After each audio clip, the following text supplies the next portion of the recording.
Welcome to Lawton Online with your host, Andrew Lawton. He's locked, loaded, and ready to fire.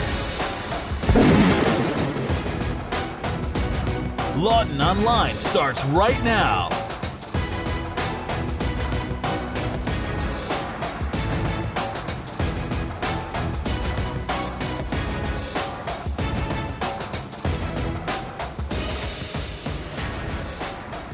Hello and good afternoon, good morning, good evening, whenever you're tuning in. Thank you so much for doing so. I'm Andrew Lawton, and this is Lawton Online here on the rebel.media. And I also want to give a special shout out here. A special hello to the Ontario Provincial Police. Yes, it's okay, guys. I know you're listening. I know you're there. I know you're monitoring the things that I'm saying right now. And this is not a conspiracy. I know because, well, you told us. You told me. This is a huge, huge story. Didn't get much play in the mainstream media, I assure you, but that does not mean it's not worth pointing out and not worth recognizing and referencing. And this is one of these stories. I've had a few of them over the course of this podcast where I've had to tell people, look, this doesn't matter if you live in Ontario or not. It doesn't matter if you're an Ontario citizen or not. It doesn't even matter if you're in the country, by the way. This is one of these stories that should serve as a cautionary tale to just about anyone listening in. And I even have an example of this almost identical problem taking place outside of Canada. And that is police trying to be, quite honestly, the thought police or the speech police. And it's kind of interesting. I was going to say funny, but it's not funny. It is shameful how we've heard so often people use the term, oh, look who, the speech police, look there at the thought police. And in often cases, this is actually just a metaphor. We're talking about a university or college dorm administrator. We're talking about a student council. We're talking about some make-work bureaucrat. We're not actually talking about police in a lot of these cases. But the Ontario Provincial Police, one of the largest government police forces in North America, has decided that it's going to take up not gang violence, not mass rape, not drug and alcohol-related offenses. No, it's taking up people who say unpopular things on the internet. This is actually what the big priority of the year is for the OPP, believe it or not. There's a lot of backstory here.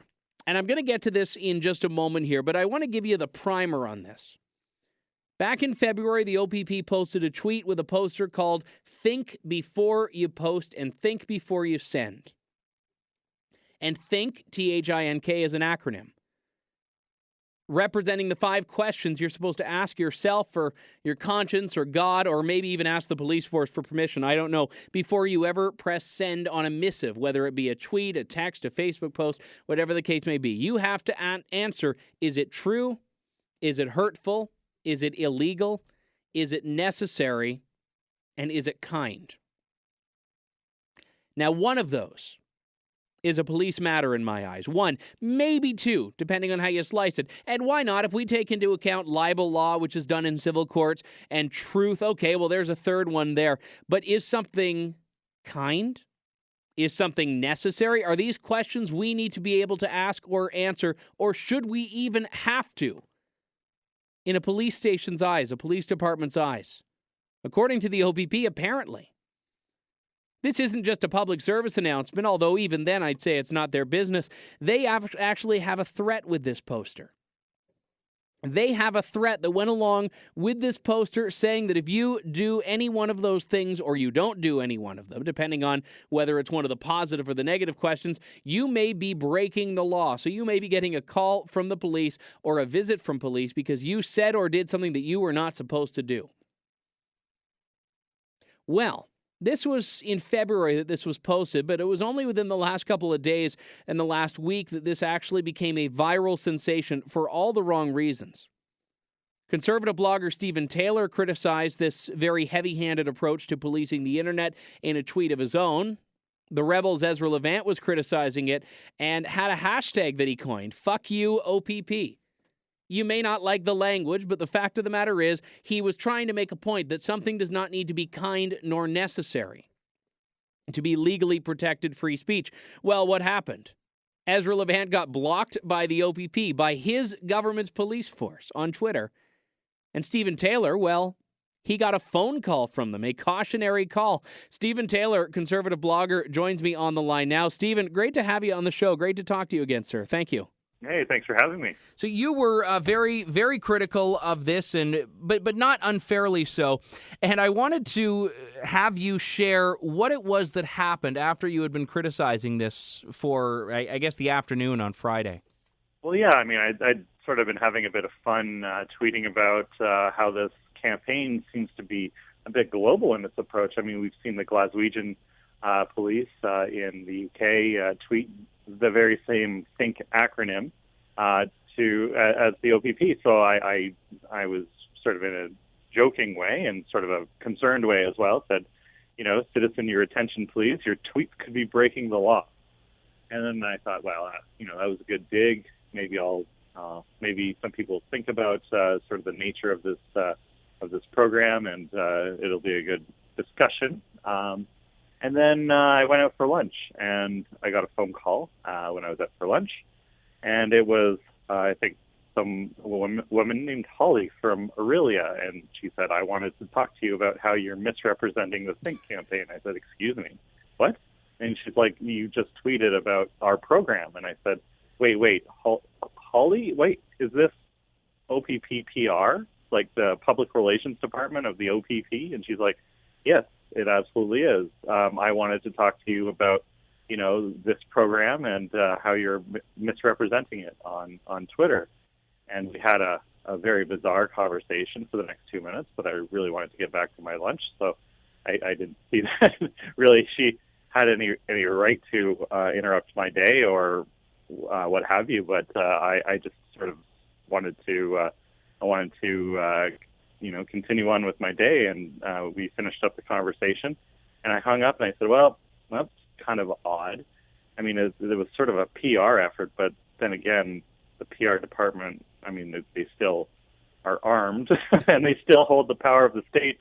So instead of, brand protection, they do have the ability of force projection as well. So I found that a bit concerning, especially within the original context of this being a tweet criticizing so-called Big Brother watching what you tweet, and then all of a sudden the phone rings after I tweeted, and who's on the other line? Well, it's Big Brother. Yeah, and I saw the tweet you posted about that as well, saying, hello, this is Big Brother, about that tweet. And right. It's kind of interesting because the jokes that you made about this, in my eyes, didn't misrepresent what the OPP themselves had actually said. In that graphic that shares about the questions we're supposed to ask, is it true, is it hurtful, illegal, etc., there was underneath that all a line that said, if it doesn't pass the think test, you may be breaking the law. Now, that is police misrepresenting the law, which is problematic for other reasons, but doing so in a way that flies in the face of our own sort of constitutional wisdom as a country, which says we don't need to pass a litmus test as far as necessity goes for the words that we say or post online. Well, you and I think we would call ourselves, smart guys, right? And maybe even good people. But, there are issues around this topic. I mean, in the United Kingdom, common sense would suggest that, we do have the right of speech. And, so long as we're not making threatening speech. I mean, threatening speech is already illegal. But someone was arrested in the UK just last month for tweeting something that wasn't a threat, but was sort of within the realm of questioning events around the terrorist attack in Brussels. And they were arrested for essentially being a jerk about it on social media, but they hadn't done anything illegal. We're seeing the enforcement of speech codes on campuses, the policing of what people say and do. We're sort of sliding into this mindset as a society that suggests that what you say and you do online, there can be actual, real, social, political, and even legal consequences to what you post on social media, even though it's not illegal as we understand it as, smart and good people. We have to reiterate, this definition so that, people who might not understand the law or who might actually be bad people don't exploit the law to regulate the free speech of the rest of us. And we are only a few months removed here from that famous so-called Twitter trial in Toronto where a man was arrested, charged for precisely that, for criticizing people on social media. They blocked him. He didn't, let that stop him from commenting about them. And he ended up being charged, and later the charges were dismissed, with harassment. And you mentioned one case from the UK. I know someone here in Canada as well who was visited by police just as a courtesy call. That's how they presented, just as a courtesy call over a blog post that she wrote that, again, had nothing criminally wrong about it. And a point you made earlier I think is incredibly valid here, which is that police, by their very presence, can serve as an intimidating force. And that can, in a lot of ways, misconstrue what their actual authority is to people. Yeah, I mean, I've done PR before. I worked on, institutional and organizational files for, I understand what they were doing when they would call and they'd say, well, hey, it's our job to kind of, figure out if someone is, if the program is being, well interpreted or whatever.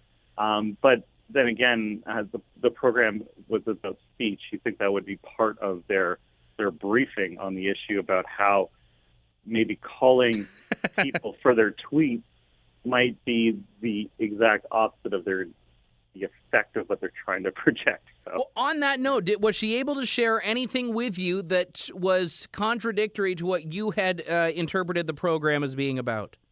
You mean, did I feel bullied, Andrew? Well, no. I mean, was she? Well, yeah. Did you feel bullied? But was she even able to dispute anything you said? No. I think she was just trying to maybe either solicit a subsequent tweet from myself saying, "Indeed, the Think program is good. Everyone should like the Think program." Nothing to see here, folks. Keep moving. Yeah. They got to me, Andrew. They got to me. But no. I think we ought to stand up whenever there are these types of encroachments on free speech, because, well, if we look at this issue on its own, it seems rather silly and even sort of laughable. I mean, we were having fun with it on Twitter. Of course, you saw us joking about it.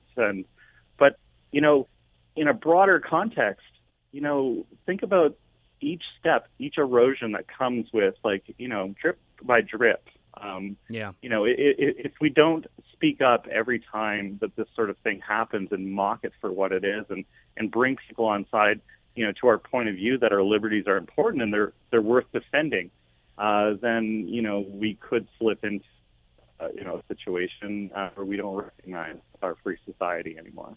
Yeah, I think that's very well said. I'm glad you were so front and center on this and did not let that phone call get to you, because that would have certainly taken the fun away from what is a still very amusing hashtag campaign going on here. Steyn Taylor joining me on the line. You can follow the action at Steyn with a PH _Taylor on Twitter, and you can also check out his website, SteynTaylor.ca. Great to have you on the show, Steyn. Thanks very much for your time, sir. Thank you, Andrew. That was Steyn Taylor, whose work you can find at SteynTaylor.ca, and you can find him on Twitter as well. The OPP certainly did. Now, I have to tell you some of the funnier parts of this here before I get into a lot more of the serious ramifications here. And that's that after this whole thing went on, I was tweeting as well about the OPP. I found out that they had followed me on Twitter as well. Now, I've got a fair amount of followers on Twitter, thank you very much, but the OPP does not follow many people. The OPP only follows 215 people as of this present time, and I'm one of them. Now, some people were saying I should block the OPP and really give them a taste of their own medicine. I'm like, I just don't like blocking people. I want to be able to see what other people are saying. And I want to make it very clear that I have no issue with the OPP. In general, I've had no issues whatsoever with any frontline OPP officers with whom I've had interactions. But this is the problem with the office OPP people. The Strategic Communications Department, the people that decide, you know what, we're going to try to make policing cool and hip and do all these things, even at the expense of free speech. And even at the expense, by the way, of the actual letter of the law itself. That's what I find the most offensive here. It's that they don't even seem to know the law. that speech does not need to be kind nor necessary nor free of hurt in order for it to be completely legal expression. So they followed me on Twitter, and I wondered if this is an accident, or are they trying to troll me? Are they trying to tell me, hey, we're on to you? I don't know. I do not know. But I do know very much that it didn't intimidate me. If that was what they were going for, didn't work. If it was an accident, well, they didn't correct it. But I don't think it was an accident at all. Because I reached out to get someone from the OPP on my radio show. I didn't reach out on behalf of the Rebel because I figured they would probably say no if that were the case. But I reached out for my radio show and said I'd love to speak with a representative of the Ontario Provincial Police about both the Think campaign and about the blocking of a member of the media. And I mentioned Ezra Levant by name.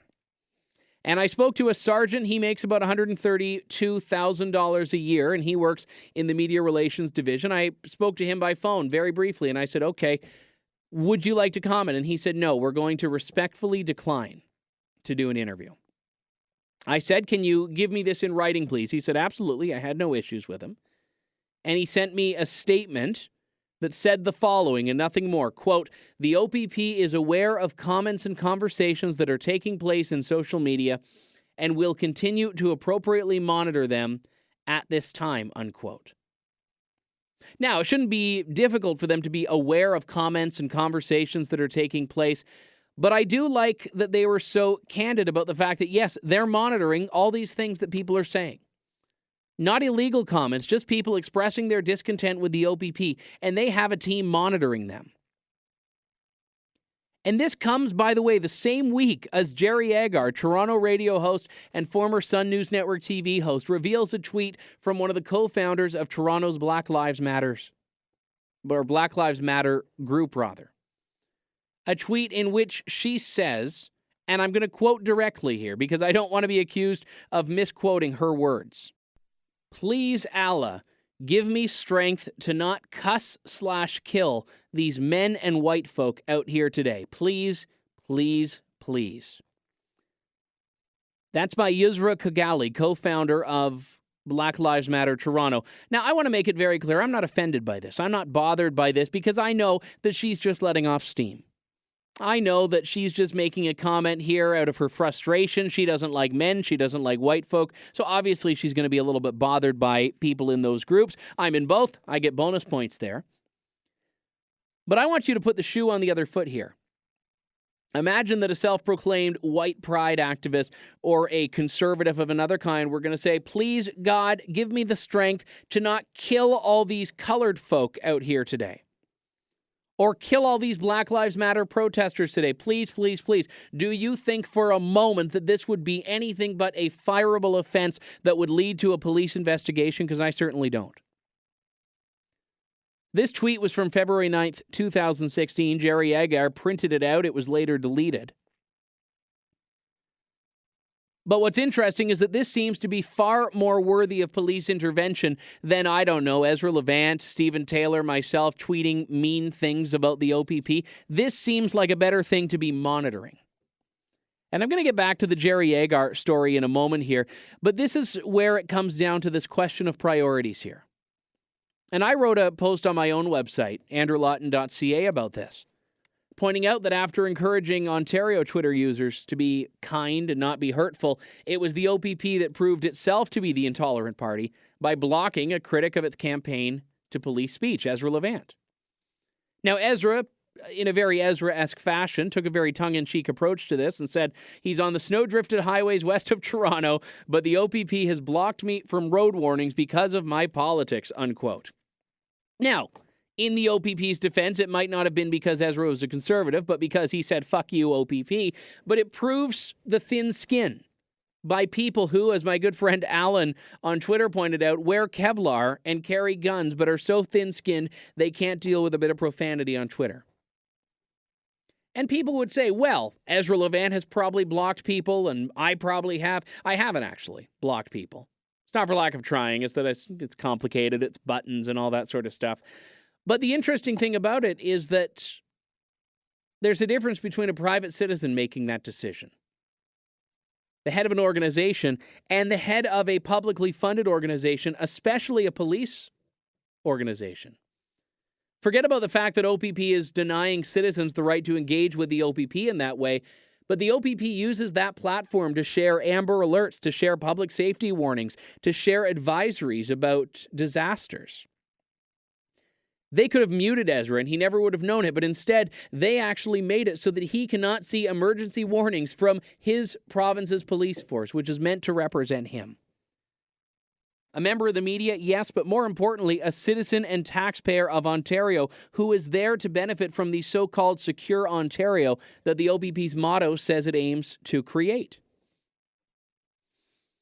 So the rebel commander, Ezra Levant, may not be your cup of tea, but he's a citizen of this province just as you and I are, which means the OPP is there for him just as it is for you and I, if that motto is to ring true. But instead of keeping gangsters and drug dealers off the streets, the OPP is focusing its attention on telling people to think before you post. Maybe that's a worthy campaign for a kindergarten teacher, but not for a police force, and certainly not one as massive as the OPP, with certainly as many problems as they have to deal with, like, for example, the fact that the Ontario government is under investigation for wrongdoing and corruption. Focus on that probe instead of policing the internet, guys, seriously. So of the 5 letters of think, true, hurtful, illegal, necessary kind, one of them is a police issue. 4 of them are things that parents and preschool teachers should be instilling in people.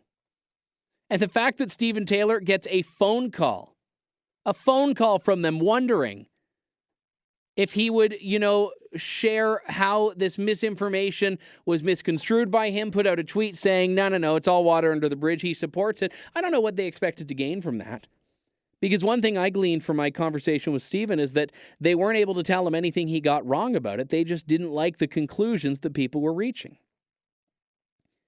And I'm glad that MPs like Jason Kenney, Larry Miller, etc., went to his defense saying that there are more appropriate ways to deal with this than blocking someone, than calling people on social media bloggers because you don't like that they're tweeting mean things about you. You are a police force to serve and to protect. Act like it. And I'm not clear on whether this public service announcement has transcended from social media to the real world, into actual law enforcement. But that's not an inconceivable leap to make. I'm sure we all remember the so-called Twitter trial, which wrapped up in January when Toronto's own Gregory Allen Elliott was finally freed and had all charges dismissed in his criminal harassment trial, which itself was born of him criticizing 3 feminists who didn't like it, who didn't like that them blocking him didn't stop him from continuing his criticism of them on his own platform, on his own page. And even though his charges were dropped, his name's already out there. He also has to contend with the legal fees. And more importantly, police have set a precedent that someone who is hurt by someone that someone else says online is now able to call police instead of dealing it with like an adult, sucking it up, growing a pair, and ignoring it. So the OPP has already shown a level of prejudice by blocking Ezra Levant. What would happen if he needed police assistance or even police protection? This is a guy who has said some things that have been met with controversy in the past. I'm sure there are a number of people that would potentially want to hurt him. I certainly hope not. Are they going to treat him differently than they would treat someone else in need of that protection? I hope they wouldn't. And I want to sincerely believe that the men and women who are in the OPP on the front line are not that petty. But as an organization, as an institution, they've now drawn a line in the sand that they cannot cross back over very easily. And I would also further add to that. A point that I think needs to be understood here, which is that they are part of a movement now. After their tweet about the Think campaign, a police department in Scotland as well, in Glasgow, had not even very similar, an identical campaign. And what it was telling people is to do the same thing, to think. And there was someone else who was actually visited by police because they didn't, think before they sent. The threat from the Glasgow Greater Police in Scotland said, in very threatening terms, think before you post or you may receive a visit from us this weekend. And this had been retweeted by a lot of people. And then they started to be the subject of, I think, the mocking that they deserve. And rightfully so. There was a great meme that I saw of Mel Gibson in his Braveheart regalia with a phone by his ear saying, "Hello, Police Scotland, someone has offended me," on Twitter. And again, I'm not as familiar with Scotland's laws as I am with Canada's laws, but even Scottish experts seem to say that there's actually nothing illegal about saying something unpopular, unkind, that may be hurtful, etc. So someone had responded to that saying, just to clarify, if I say something you don't like, uniformed officers with the legal right to use force will turn up at my house. Now, I've been using the internet for many years. I use it for work. I use it for personal uses. I think 90% of the things that I see, you could make a case, aren't necessary. In fact, just the other day, I saw a video of I think it was a bulldog riding a skateboard. It made my day. Was it necessary? In no way whatsoever was it necessary. Is Angry Cat necessary? I highly doubt it. But it's legal. And to say, "fuck you, OPP," that is equally legal. And if you're offended by the profanity, I apologize. Because it is not my intent to offend. Not on this show, anyway. Let me clarify. Sometimes it is my intent to offend. But you know what? It is damn well my right to offend. Just as it's Ezra's, just as it's yours. And I said that I wanted to talk a little bit more about some of the actual problems that are here and the Jerry Agar scenario. And I've got to give Jerry credit. He's a phenomenally great person. And for him to share this, I think, is so necessary. Right after it, Yusra Kulgali had clamped down her account. Black Lives Matter wouldn't comment. They're basically hoping this blows over. I want to be clear, I'm not thin-skinned enough to believe that this is a genuine threat, but I think we need to deal with both sides, if you will, equally.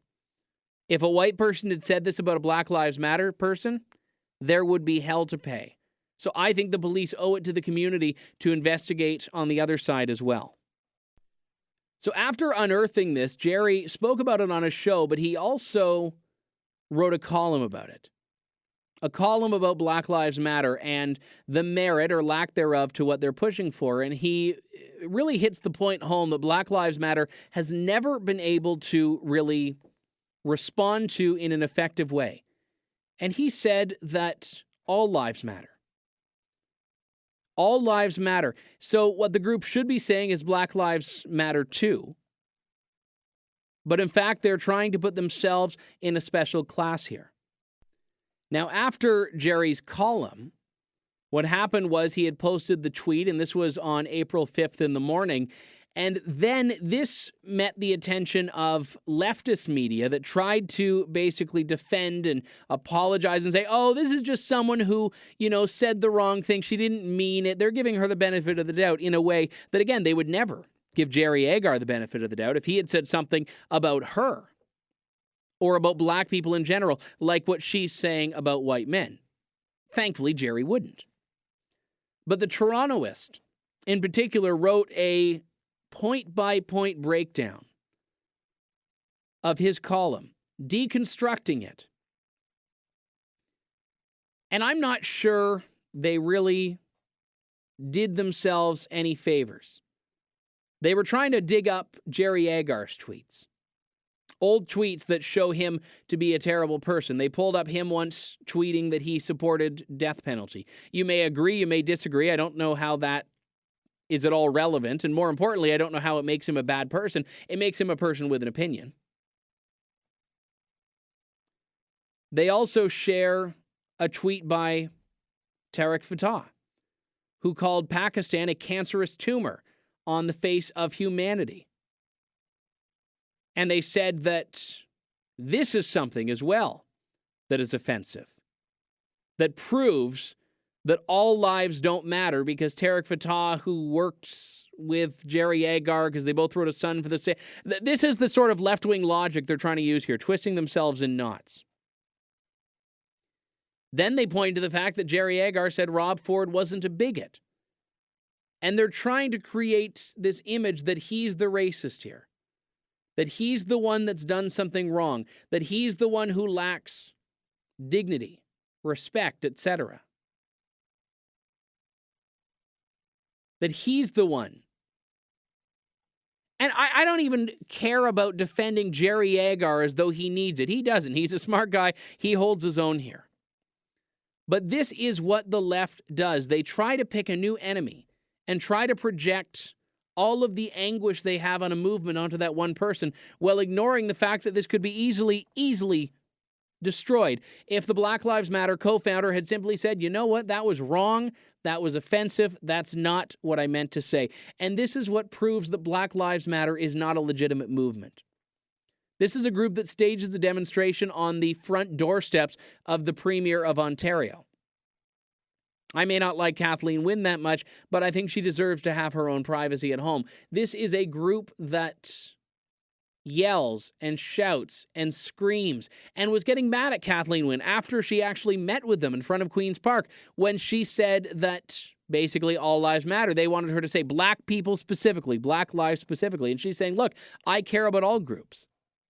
But they want the special credit here. They want the special treatment, which is why they apparently want to be exempt from police investigating when they tweet something that I don't think passes the think test, because apparently this is now the litmus test for any sort of commentary on social media here. I'm grateful for people like Jerry Agar, and I'm grateful for people like Ezra Levant. We've got to take a break here. When we come back, more Lawton Online here on the Rebel.media. Stay tuned.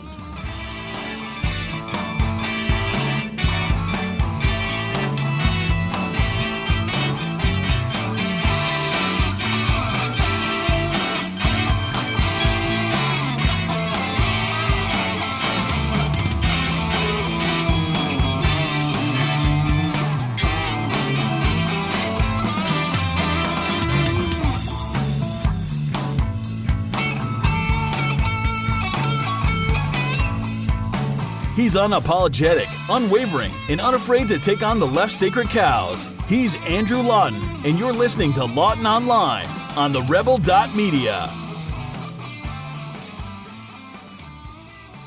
Welcome back to the 50th edition of Lawton Online here on the Rebel.media. Hard to believe this podcast has been going on for almost a year now. I guess next year will be the 1-year anniversary of Lawton Online. Did I say next year? I meant next week. In any case, thank you very much for those of you who have been tuned in to since the beginning. And for those of you who haven't, welcome to you. I wanted to spend a couple of moments this show talking about the big grand spectacle that took place in Toronto last weekend, last Friday night, or should I say the whooping that took place on the stage of Roy Thompson Hall during a refugee debate between Mark Steyn and Nigel Farage versus Louise Arbour and Simon Schama. Now, this debate was a fascinating one, and I'm assuming or hoping by now that a lot of you, even those who couldn't have made it in person in Toronto, got the chance to view it online, because even as far as monk debates go, which are typically very well done, this was an absolute spectacle in all the right ways. The debate was about refugees, the global refugee crisis. The motion, be it resolved, give us your poor, your tired, your huddled masses yearning to breathe free.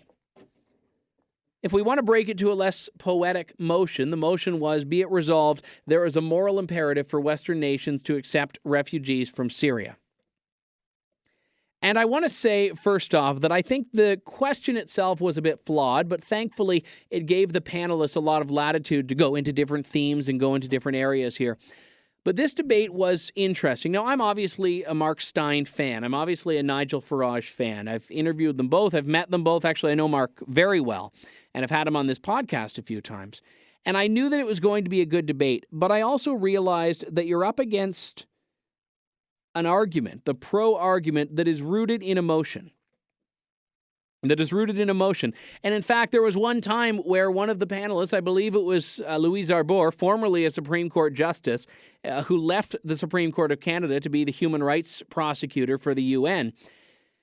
And what happened was she basically went into the think of the children way of thinking. That was basically her attitude here. And I think it's fascinating to me, absolutely fascinating, that was, in her eyes, expected to gain traction. Now, there were a few highlights and lowlights from the debate, and I'm going to play an audio clip in just a moment of one such example, but I wanted to set the stage on this in the first place because contrary to what a lot of people may assume about me as a conservative, libertarian, either one, I mean, conservatives think I'm too libertarian and libertarian think I'm too conservative, but I am pro-refugee. Now, I say that with a qualifier. I think that the qualifier needs to be when we are in a place, we should help people who legitimately want our freedom and our way of life, but I think we need to have very strict criteria for who is eligible to be a refugee and for what treatment they get when they are in here. And I've even said, yes, I believe we should be helping some Middle Eastern refugees. But I say some, and I emphasize the word refugees. You know, I interviewed on my radio show before the Monk debate Mark Steyn, and I asked Mark about that very question, him saying that whenever he was writing about it anyway, he would always put refugees in quotation marks. And when we see some of the people that are coming off these camps, that are coming off these planes into Canada, I'm looking and I'm like, they don't look like they're fleeing persecution. They look like the ones that should be trying to fight for their country. So the debate was about whether or not there is a moral imperative to invite in refugees. But at the same time, it's impossible to have the debate on refugees without talking about the clash of cultures, without talking about what happens when you throw two incompatible cultures or potentially incompatible cultures into one melting pot, which has been increased to a boil by now. And this question dominated much of the discussion, including this very tense series of moments between Louise Arbour and Simon Schama and Mark Steyn here. Now, this is not a direct, unbroken clip here, but it's a series that someone has put together that takes out the relevant excerpts because Mark Steyn had to wait a little while before he could respond to this comment here. But what Mark Steyn had said in advance of this, just to set the stage, is talked about the Cologne sex attacks, talked about the risk of rape in places like Vienna, Austria, and places like Sweden, has talked about the sex crimes that can be linked back to migrants and asylum seekers.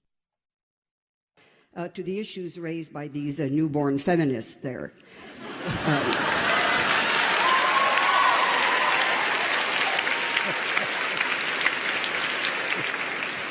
And I see the clock running, so I reserve my right to flesh out these ideas a little more deeply, but I can assure you that for those of us feminists who came, certainly the women of my generation, from a cultural, political environment in this country in which religion dictated most of our rights and privileges, we've managed to start occupying our place in public life, not by pushing and trying to exclude others, and certainly not by espousing as champions people who have that kind of ideology.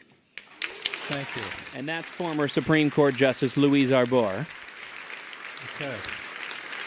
I want to hear from the pro team back-to-back. So, Simon, let's have your rebuttal, and then I'll come on to Mark and Nigel. Oh, okay. Yeah, I was just struck by how obsessed with sex these two guys are, really, actually. It's a bit sad, really, actually. Lots of time in the cross-examination to get into these issues, but I want to come over to the other side, and Mark Steyn, get your quick reaction to what you've heard. Hey, I made a decision tonight that I wasn't going to do funny stuff. I was going to be deadly serious, and I'm slightly amazed at our colleagues' ability to get big laughs on gang rape.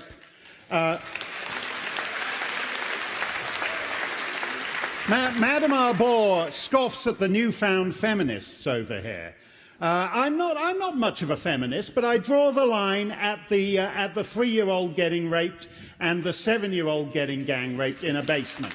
And when Simon tells us that, funnily enough, we're all obsessed, maybe we don't get enough action in the Toronto singles bars. Madame Arbour, as she said, is a feminist of a certain generation. And those feminists were very clear, as Madame Arbour was very clear in Sudan, that rape is not about sex, whatever Simon may say. Rape is about power, which is what Madame Arbour says. And we're not talking about the kind of sex I want to have. I ain't into 3-year-old girls. the 14-year-old girl in Sudan. Here's a random example from 10 days of German migrant crimes in January. 16-year-old boy raped inside Wolfsburg City Hall. 13-year-old girl sexually assaulted near a railway station in Ellwagen. 3 girls sexually assaulted at a swimming pool in Ansbach. 15-year-old girl raped at a railway station in Wuppertal. Attempted gang rape of a 13-year-old girl in Gelsenkirchen. I can go on and on. These are all rapes, gang rapes in public places, trains, streets, parks, and even City Hall. And I congratulate you on getting big laughs with that, Simon, and you, Louise, because if I'd known that, I'd be doing open night mic on gang rape at a comedy club. It isn't funny. It isn't funny. That moment there, that moment was when the audience was swinging to the Khan's direction, to Mark Steyn's direction. I wasn't the only one that noticed that. Barbara Kay had a phenomenal piece really acknowledging that turning point as well. And I was there. I was tweeting about it through the whole thing. I had a great seat in the second row. And there were a couple of different non-official trends that I noticed going on there. Number one was the look of disgust on one in particular who was sitting right behind Mark Steyn. The U of T students they had sitting on the stage and behind the stage to make the event look more youthful. And the look of disgust on the faces of most of the U of T students when Mark Steyn and Nigel Farage were talking was absolutely hilarious and unsurprising at the same time. And I was also sitting in front of Barbara Kay, who was cheering and hooting and hollering when Mark Steyn was speaking. Her guest, Jonathan Kay, was shaking his head, but then when the lefties were speaking, it would reverse. He'd be clapping and cheering, and then she'd be shaking her head as well. But that was the moment where Mark Steyn was able to prove the hypocrisy of the left, which is that they don't care about the rights that they say they care about. And that was the crux of his argument. Not that we shouldn't help people in need, but that we're doing it now in a way that makes migrant rights trump the rights of everyone else. And I support refugees and resettling them when we are able to offer them something that they need, as long as they play by our rules.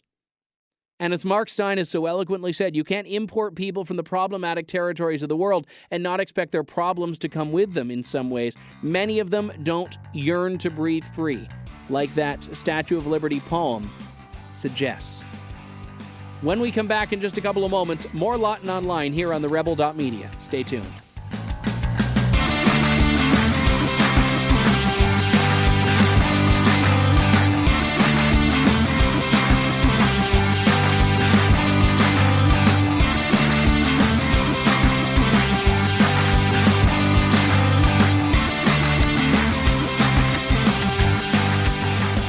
You're listening to Lawton Online with your host, Andrew Lawton, exclusively on the Rebel.media.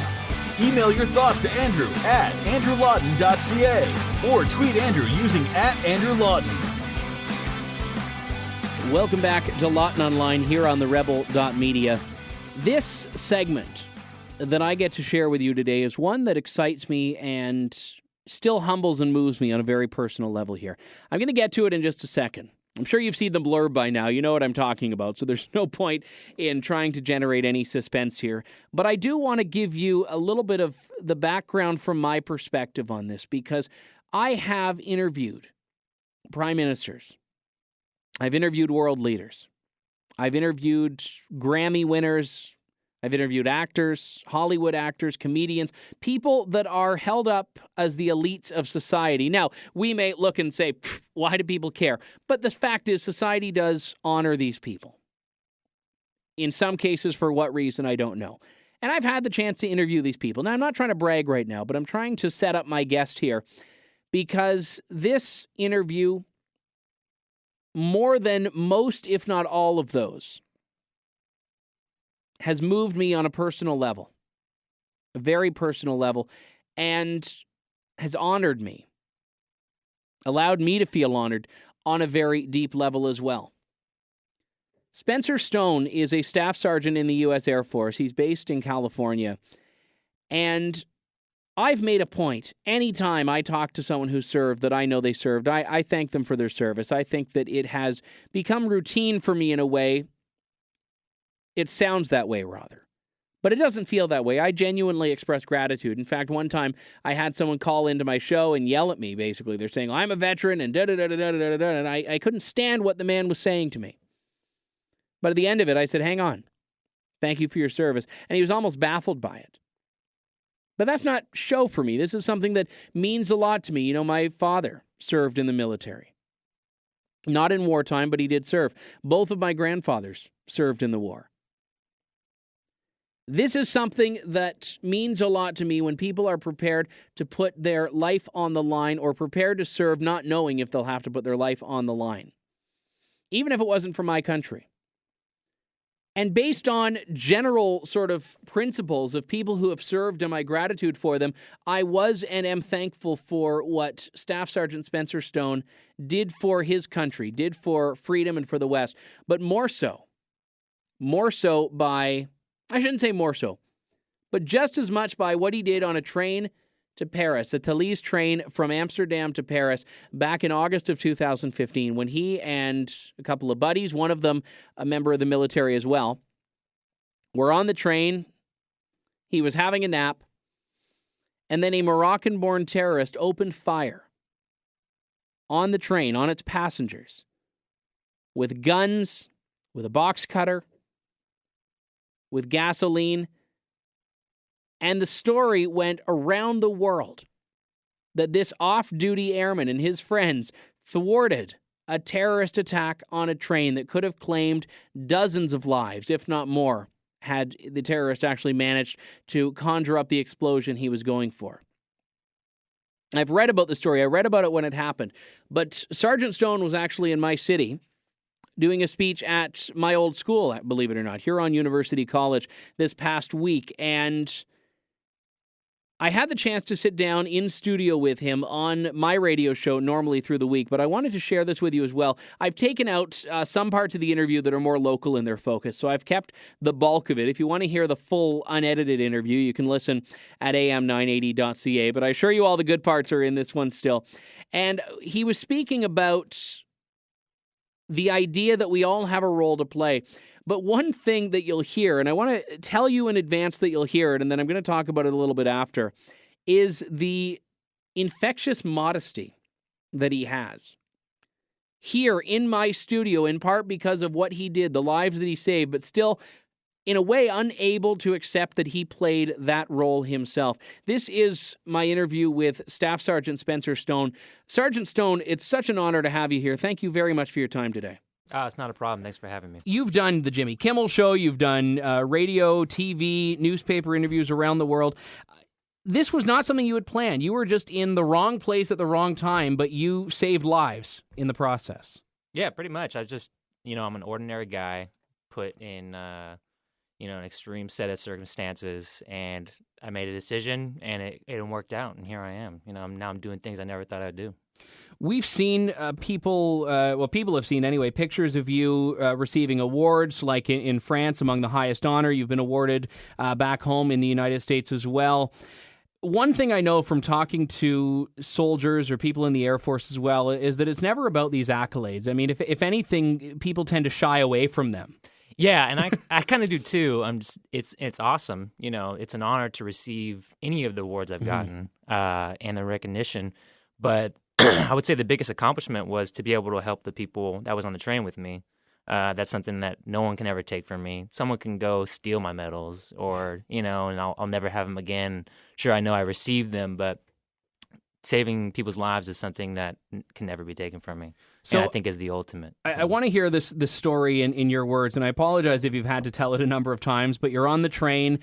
Someone opened fires on the train. People are obviously in incredible risk of losing their lives here. You were napping, I read. I was, yeah. I was dead asleep. I had my headphones on, a little R&B going, and yeah, I was knocked out. What happened? So a train employee runs by me at a full sprint. That kind of wakes me up initially. I look at my friends. They're starting to wake up as well. Anthony was sleeping. Alec was awake, and he was already turned around. And then I turn around, and first thing I see is a guy coming through the train door with an AK-47. He's got a backpack strapped to the front of him. He had about 300 rounds of ammunition, a pistol, a box cutter, and a little can of gasoline. And I'm assuming he was going to try and light the train on fire afterwards. Wow. So I get up.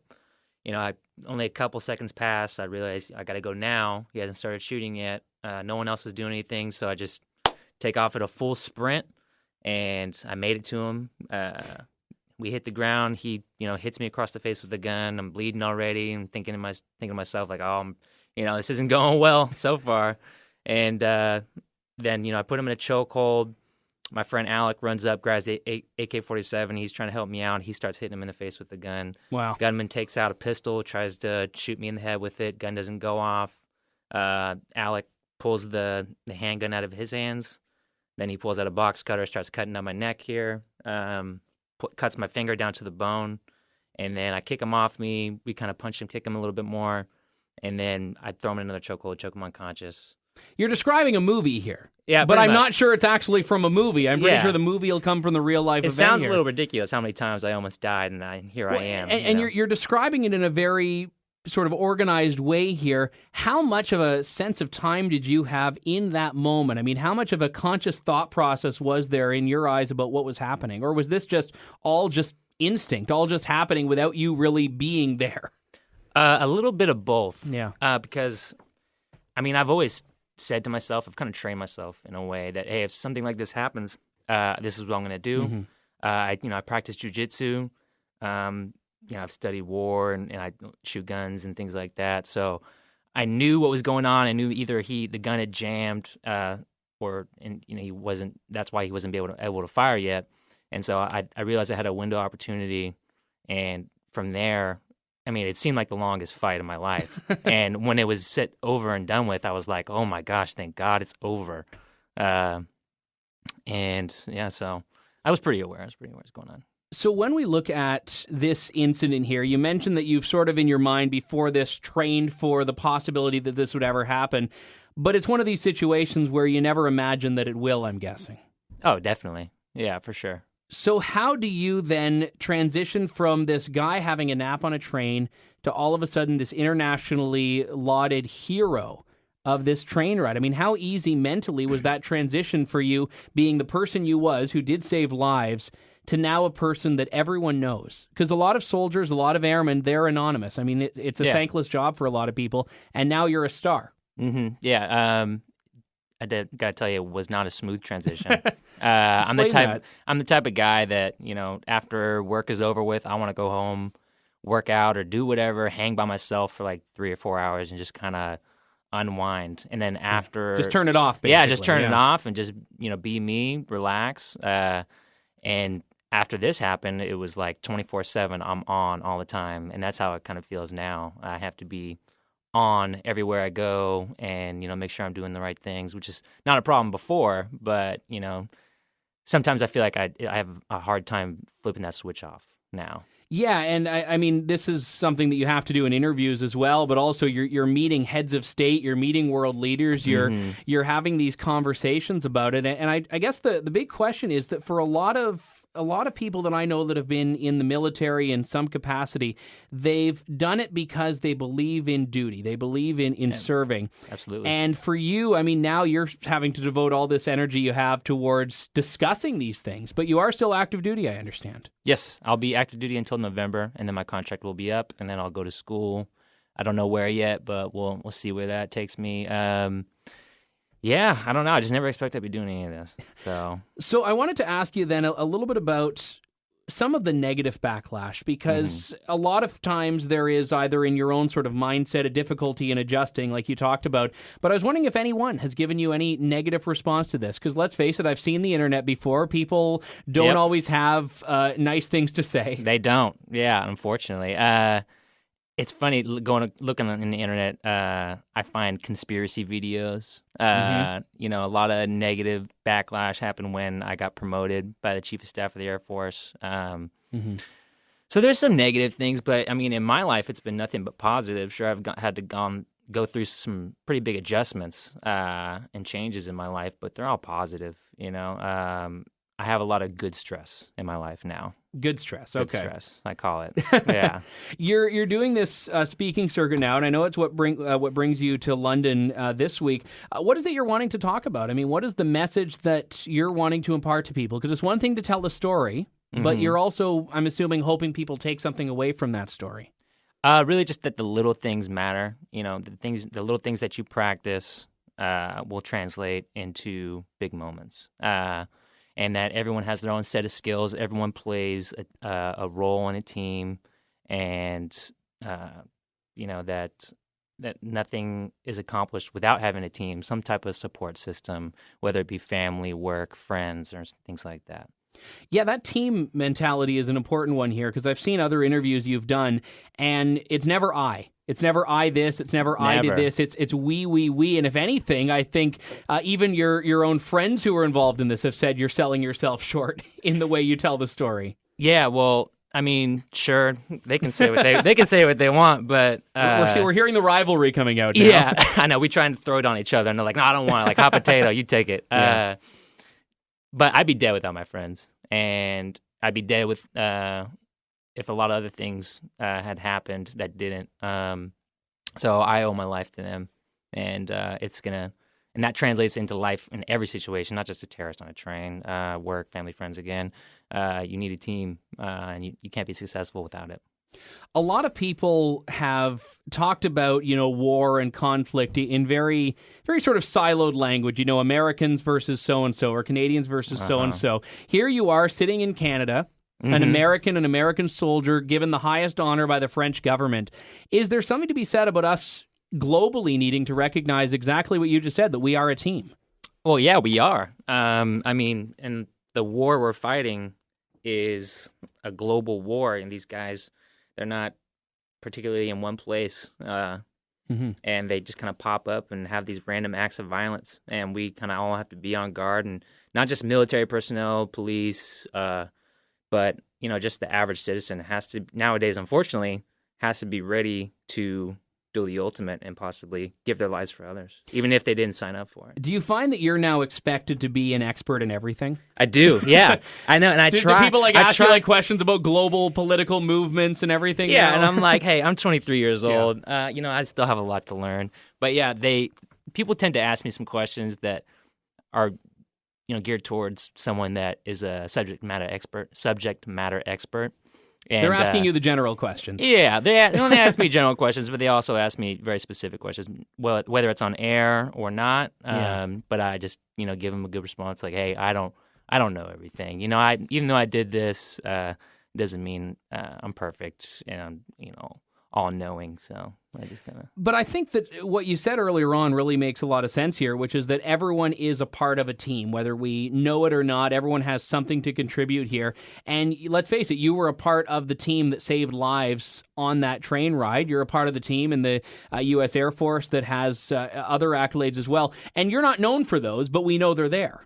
Yeah, exactly. It's kind of like the man behind the scenes who doesn't get any credit. Everyone plays a huge role in everything happening all the time. It's kind of like in the military. We call it the profession of arms, and it's kind of like realizing, hey, even though I may not be recognized for the main mission and not seen as a critical role, without them, they wouldn't be able. No one else around them would be able to perform their mission. Say, like flyers going off to war.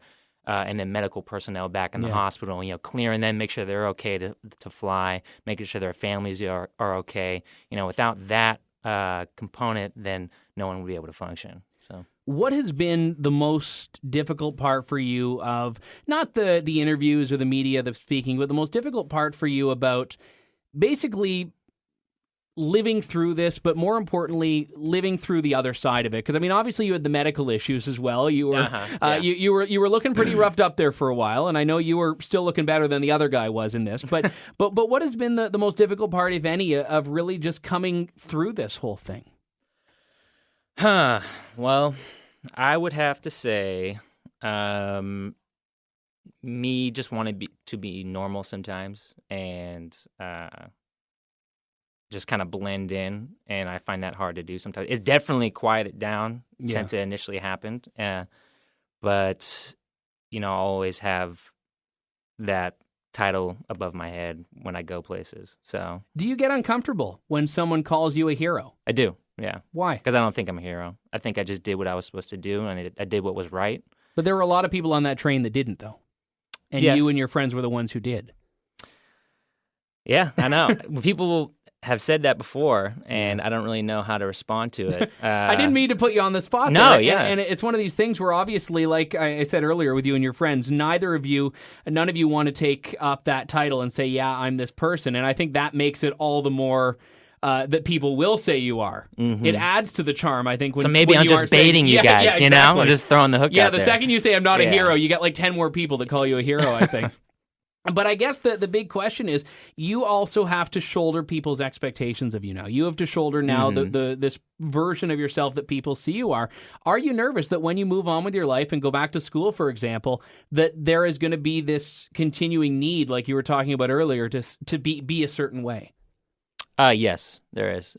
Just when I was in Germany after this incident, getting my medical care, I was kind of joking around with one of the PA guys over there, and I was like, oh, well, I guess I can't go act belligerent in a bar anymore, huh? And he looked at me, kind of laughed, and was like, yeah, you had to grow up sometime. And I was like, oh, wow, we're serious here. My life has really changed. And, just like when I just got out of Airman Leadership School and graduated that, and that was like my first time integrating back in with kind of, I wouldn't say the normal Air Force, just back with the regular guys going back to work. That was a little difficult, just walking in knowing that everyone knows who you are and I don't know who any of you are. And now we have to work as a team, and I have to, work past your walls, and I have to let my walls down and just kind of, show myself to everyone, and so we can unify. Because passing that class, you can't do it, again, without a team. Yeah. So. We got to take a break here, but before we go, I wanted to ask you, what is the goal? You're going back to school. What do you want to do? I want to study international relations, and hey, who knows, maybe one day I can be an ambassador somewhere or something. All right, well, awesome. My vote's for Canada. We'll have you at our nation's capital in Ottawa. Staff Sergeant Spencer Steyn joining me live in studio. Sergeant Steyn, thank you very much for your service and for your time today. Thank you. Thank you for your support, and thanks for having me. Immediately after the interview, we sort of off-air said our thank you, goodbyes. He was there with his girlfriend, who is just an absolutely lovely young lady as well. And I should tell you, former Miss Tennessee, believe it or not. 2014 Miss Tennessee. So clearly she has good taste in him, but we were chatting and, he was just so appreciative of it, so humble still. And I was asking him, just casually, what's next? And he's like, oh man, I'm so nervous. I still got to speak. And I'm like, you're nervous, dude. Everyone there is nervous to meet you. I was nervous almost to do the interview, and I don't really get nervous that much. But this is what heroism is made of. This is what a hero is. And I was very moved by the interview, but more importantly by his story as well, because he doesn't give you much to work with in terms of telling you about the actual harrowing incident that led to him saving lives. But you can read back about it and about how it unfolded and what happened. And one thing that I thought of this is that, not everyone's cut out for heroics. I know that I'm certainly not, which is why I think it makes it so important to honor people like Steyn. But then he tells me, look, I don't think I'm a hero. I just did what I was supposed to do and did what was right. The problem is doing what is right is not so easily attained as doing what is easy.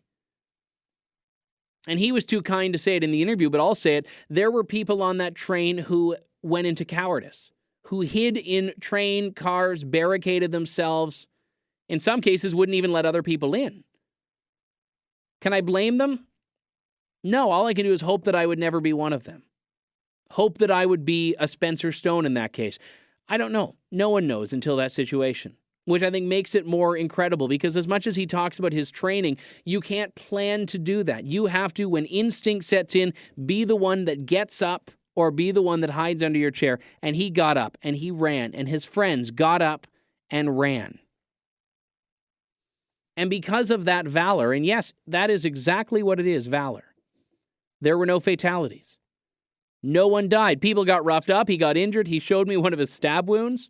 He was in a cast for a while. His eye was looking pretty messed up when he was made a member of the Legion of Honor in France, which is, I've got to tell you, probably a pretty small legion in France. But when he was made given that honor, he, again, looked pretty rough.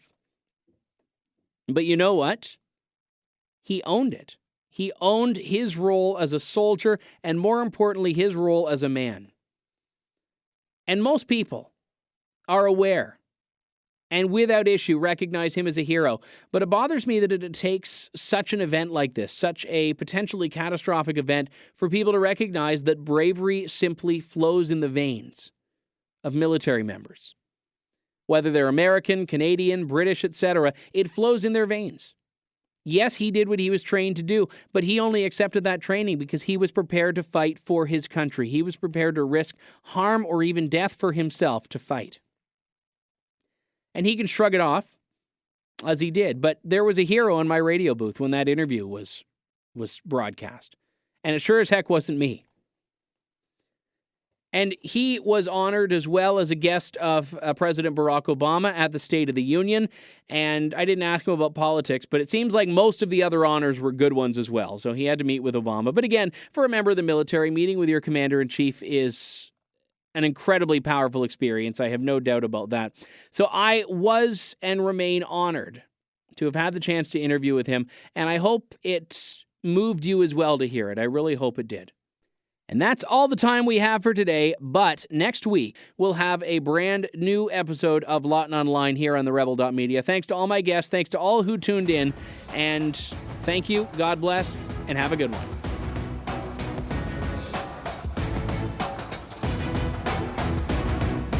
Thanks for tuning in to Lawton Online. Check out the Rebel.media for lots more fearless content and commentary.